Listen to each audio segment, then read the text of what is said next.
Hey y'all. So, I was just asking myself the question, Amy, when was it exactly that you accepted that you were a crazy person? When did that information become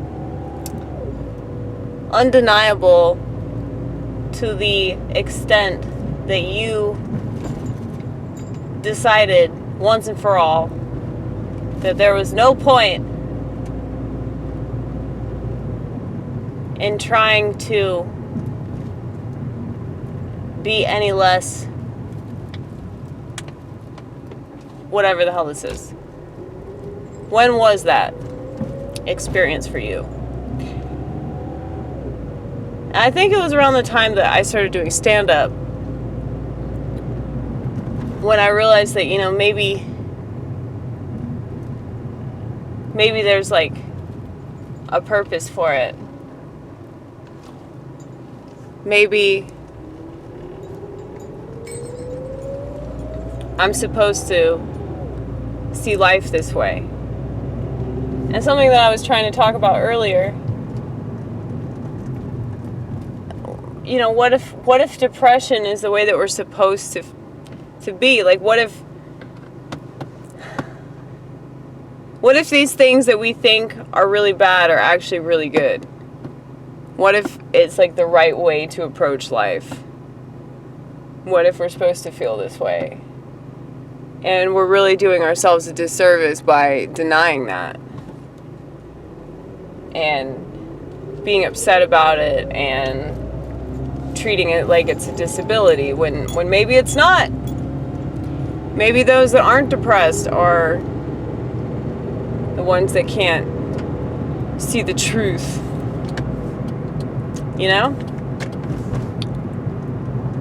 But I know that what I'm dealing with is a lot more intense than what a lot of other people are dealing with.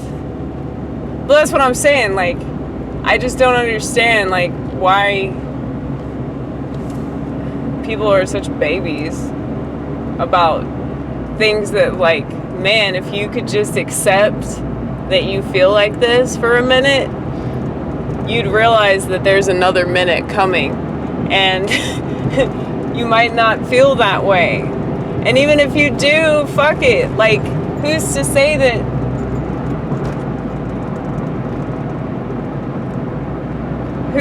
that that's a problem?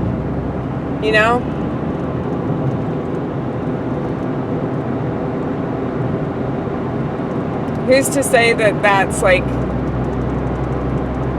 the wrong way to be? So, food for thought in the dark. If you feel like eating in the dark, there you go. Eating in the dark's awesome. It is pretty cool.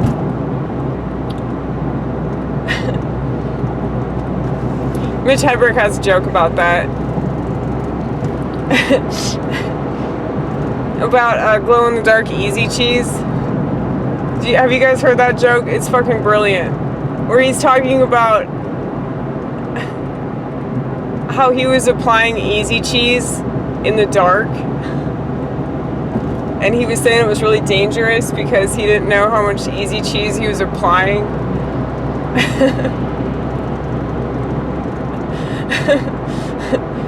Which is why they should make a glow-in-the-dark version of easy cheese. And, oh my god, that just makes me want to listen to him all over again.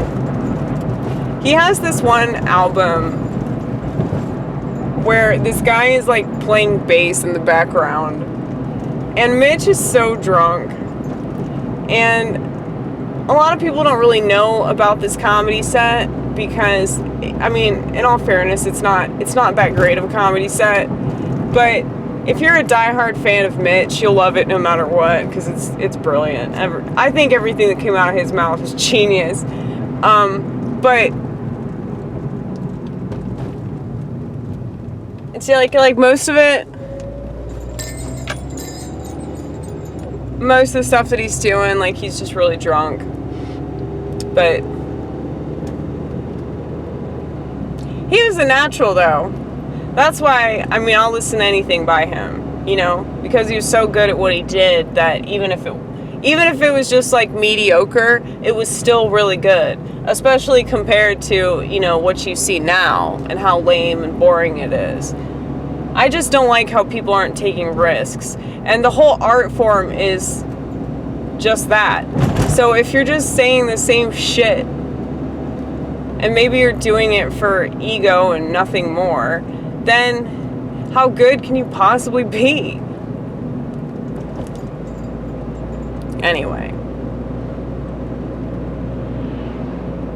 I do think, like, once people get successful, too, they start to suck. Because they think I've made it. I don't need to work any harder. No, honey bun, you always need to work harder, or else you're gonna be like every other hackneyed piece of shit that, you know, it's like, oh, they've had their heyday or whatever, and then, like, once their time is done, then it's just like people are doing them favors, you know? Like, they do that with musicians, and, you know, like, I noticed that when I was, like, waiting at the car place to get my $700 brake job done on Fiona, well, they had this TV in there, and, of course, because they have TVs everywhere. What would we do without TVs, folks? But, yeah, so,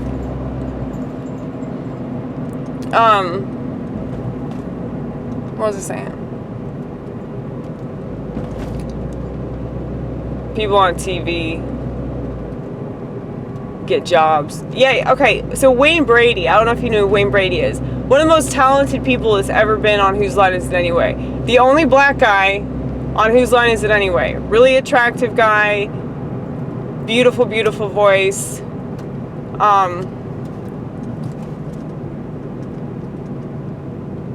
He was on the show for a while. Well, now he's hosting what's that show? The Price is Right. Right? Is it The Price is Right, or is it something else? No, Drew Carey hosts The Price is Right. No, Wayne Brady hosts something else. But it's like, God, this guy used to be doing this thing over here. And this was like during his heyday. And now he's just like hosting some, like, I think it's like Family Feud or something like that. It's just, that seems to be what a lot of them do.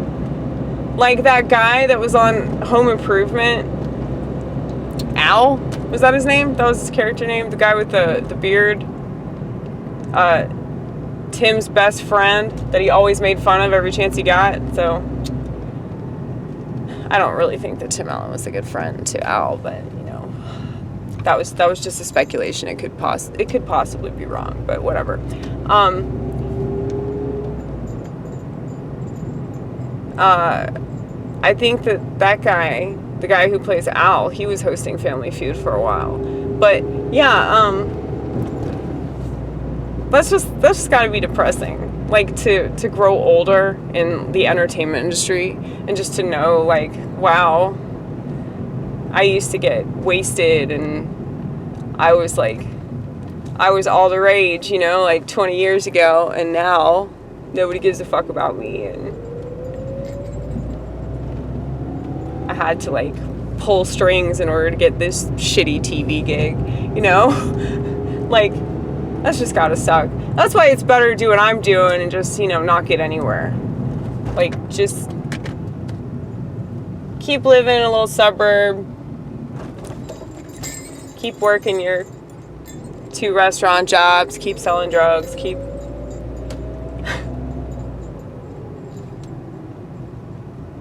doing your mediocre comedy bullshit. It's like, I don't know. I don't think I can call it comedy. Because even if it's funny, I don't feel comfortable even using the term comedy anymore. Because it's not an art form. I don't even want to say art form.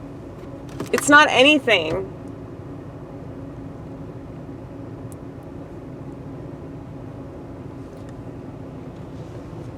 It's just this like amoeba of like really grotesque, uncreative, uninformed. What are more words that I could use to describe what's going on? Please help me out, Vortex. Please help me out. I know that you know. I know that you know some more derogatory words that could perfectly describe stand-up comedy in the current realm.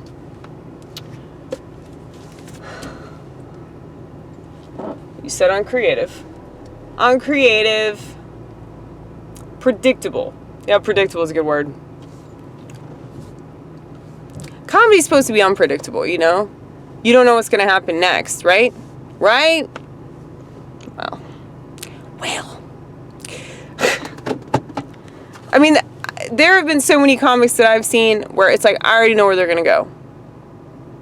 And I think that's my biggest fear when I do comedy. And that's why I don't really want to use, like, keyboards all the time. Because I feel like that's a tired thing. Like, but people see me that way. Like, they see me as the crazy girl with the keyboards. And I know that there have been times when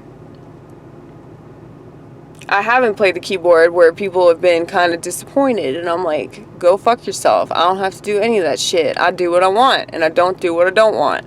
You know, tonight, didn't feel like playing the keyboard. Maybe next week I will. But if I do, I do. If I don't, I don't. Go fuck yourself. Like, this isn't about you. You know? That's what's crazy about art, is like people think that they can tell you what to do. It's like, no, do you not know what art is? Anyway. It's just exasperating, folks. It's absolutely exasperating. The life of a comic that hardly ever does that. It's just terrible, terrible. Anyway, I'm finally home. I'm going to go feed my cats. I have a bunch of shit to take in. Look at this. I want y'all to see this. I know I already showed you, but I want you to see it again.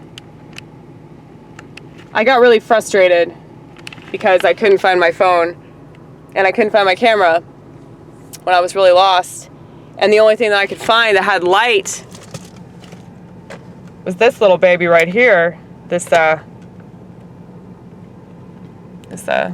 musical object that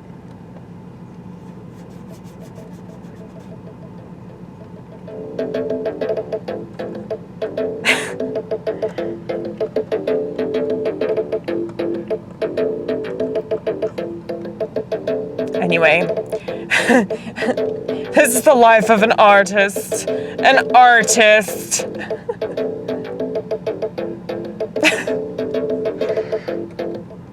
Okay, anyway. Art. I'm trying to think of like a cool way to say it. There's always like more shit that you can do with everything. That's what baffles me about art. Right now, it's like, dude, how can you be so uncreative?